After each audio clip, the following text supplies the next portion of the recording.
Hey guys, what's up? It's Alex or Nuznuz, and in today's video, I'm going to be showing you a money-making guide, but this guide is going to be targeted to high-level players with higher level requirements. I also have made a beginner and mid-level money-making guide, so make sure to go check those out as well. This is more targeted towards endgame players, so the requirements will be within the level 80 to 99 skill levels. It won't be too crazy like Telos or anything like that, but we will have some decent high-level methods that can make you over 10 mil an hour. Don't forget to leave a like and subscribe for more guides, and let's get right into the first method. The first method we are going to be looking at is completing the Fight Kiln. It's a minigame with waves of monsters that once you complete it, you'll be able to get a choice between a Kiln Cape or an uncut Onyx. Now, with the new boss Raksha coming out, Onyxes have gone up a lot in price and are currently sitting at almost 4 million GP, which means the Fight Kiln is very, very good money. The suggested skills for this method is 90 plus combat stats, although you can do it with a bit lower. You just probably won't get as fast of completions. 95 prayer for soul split and turmoils are highly recommended. 96 Herblore for overloads are also highly recommended. Ripper Demon is very useful, however you can use a yak if you would like. And if you want to use the obsidian armor, you need 80 smithing and you'll need the Brink of Extinction quest. Now, I'm not going to get into every wave of the Fight Kiln as this guide would be an hour long, but if you're decently experienced as a PVMer, it is honestly pretty easy. This is the gear setup I brought. However, you can bring your best Tribrid setup. You do need all styles for the Fight Kiln. You can also use obsidian armor for Tribriding. This is now my inventory setup. I brought a Ripper Demon as well because it does tons of damage, and I also brought lots of spiritual prayer potions so my Ripper Demon could really help me speed through the kiln. I will leave a link to Fight Kiln strategies in the description. It may look daunting, but if you have the recommended stats and some decent gear, you should be able to get through it in a breeze relatively easily. So now let's get into what the loot looks like and the money per hour. So this was my first time doing the Fight Kiln in quite a while, and I really didn't have a good strategy. However, I found out you don't really need a ton of strategy and you can brute force your way through the Fight Kiln. I soul splitted the entire time almost, and I found it relatively easy. The only wave I had trouble with was wave 28 with all the dills, because you have to break their armor, and I did sign on this wave because I ran in when I shouldn't have. But all in all, this run was completed in 26 minutes, but it was far from optimal. But for 26 minutes, I got one uncut Onyx, which sells for about 3.9 mil on the GE right now. If we assume 2 runs per hour, that is an easy 7.8 million GP an hour. But honestly, with practice, I think you could easily get it down to 20-minute or so runs. And for 3 runs an hour, that's a huge 11.7 mil profit in the hour. As for supplies, I hardly used any. Armor and weapon charges and some prayer potions were about it. Maybe a few 100k GP in Ripper Demon scrolls. I felt like this was a really good method, seeing as the prices of Onyxes are so high at the moment, and it's honestly kind of fun and a nice change of pace. You also need 100 Fight Kiln kills for the final boss title, and you have a chance to get the sweet pet while doing this.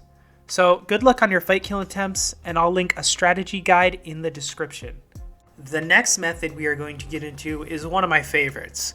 This is killing corrupted scorpions while on a Slayer task.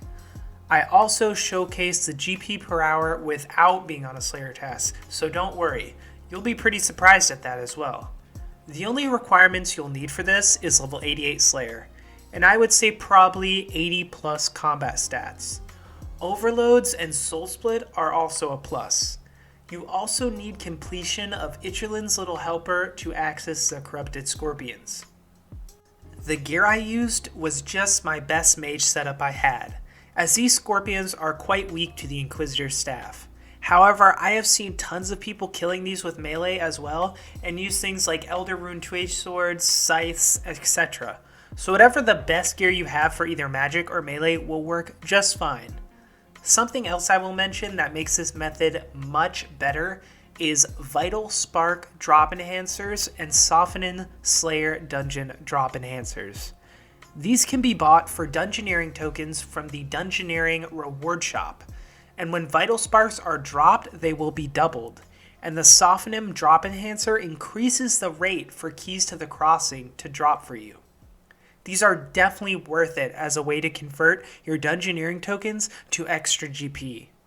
As a max player, I had over 1 million Dungeoneering tokens that I had no use for, so I had no problem buying a bunch of these for this method. They aren't needed, but they are really nice for extra profit. As for my inventory, it's really simple. I just brought Overloads, Prayer Renewals, and Super Restores, Enhance Excalibur, and then I use the Vampirism Aura as well, and of course my drop enhancers. You will also need Feathers of Mott, as one of these is consumed every time you kill a corrupted creature. These won't cut into your profit too much though, so don't worry. Also, an Aggression Potion is needed. This method was so AFK, I just used Revolution++ and stood in the middle of the room and killed these so fast. Soul splitting the entire time, I didn't need any food and it was really easy. On average, I was getting over 1,000 kills an hour. I did this method for an entire Slayer task, and it took me about 15 minutes to complete the task. I killed 270 creatures. I ended up getting 9 Vital Sparks and 3 Keys to the Crossing, which was actually below the drop rate for being on task, so I got a bit unlucky. But still in total, I made 3.7 mil GP. I spent 405k on feathers and about 150k in supplies. This comes out to 3.2 mil GP in 15 minutes, or over 12 million GP per hour. But of course, I know this is on task, and the Key to the Crossing rate drop is much lower off task. So I decided to do this again, but with no Slayer task. After doing this for another 15 minutes off task, I ended up killing about the same amount of scorpions. I spent the same 550k in supplies, but I made a total of 2 million GP. This comes out to about 1.5 million GP in 15 minutes or 6 mil in an hour.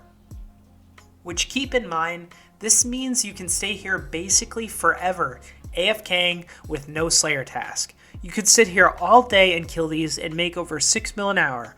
Or if you have a lot of Slayer points saved up, you can make even double that. This method also doesn't require anything like Trim Masterwork or Tier 92 weapons. Tier 80 or Tier 90 weapons will work just fine. All in all, this is one of my favorite methods and is so nice to watch all the loot stack up in the Menaphos chest. Finally, moving on to the last method, this is going to be a skilling method and is running the Anachronia agility course for codex pages. This method requires level 85 agility, but boosts can be used. Bladed Dive and Surge are highly recommended to speed things up, although not needed. The mobile perk is also very handy for decreasing your Surge cooldown times. You will need the Anachronia base camp unlocked. So basically all this method involves is running laps of the Anachronia agility course. It's very simple. You start at one end of this giant course and run all the way to the other. You may get lost at first as the course is so huge, but the easiest way I found to stay on course is to follow the white dinosaur prints, as this will show you exactly where to go for the next obstacle. As for the gear, there's really not much to it, although you should have a tier 3 luck ring to get maximum codex pages, as well as the agility skill cape could help you not fail any obstacles if you do have 99 agility. I did bring dual wield melee weapons for Bladed Dive, and also power bursts of acceleration potions are nice to help you surge, and Bladed Dive much more. The reason this course is so profitable is because every lap of the course you complete, you get 10 codex pages, which can be converted to the double surge codex and be sold on the Grand Exchange. With tier 3 luck, you will get an average of 12 codex pages per lap on average. Laps on average took me about 7 minutes, which I know can be done a bit faster. The Runescape wiki shows it's possible to get 9 to 10 laps an hour, or 6-minute laps. In total, the double surge codex page averages out to be over 70,000 GP per page. In the hour, I ended up getting 102 codex pages, which comes out to 7.2 mil GP in the hour, while also getting decent agility experience. This method is a really nice option to train agility while making very good money.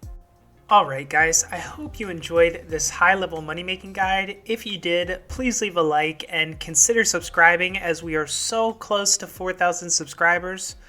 I also want to shout out my newest channel member, Destruction. Thank you so much for supporting the channel, and I also wanted to thank all my current channel members.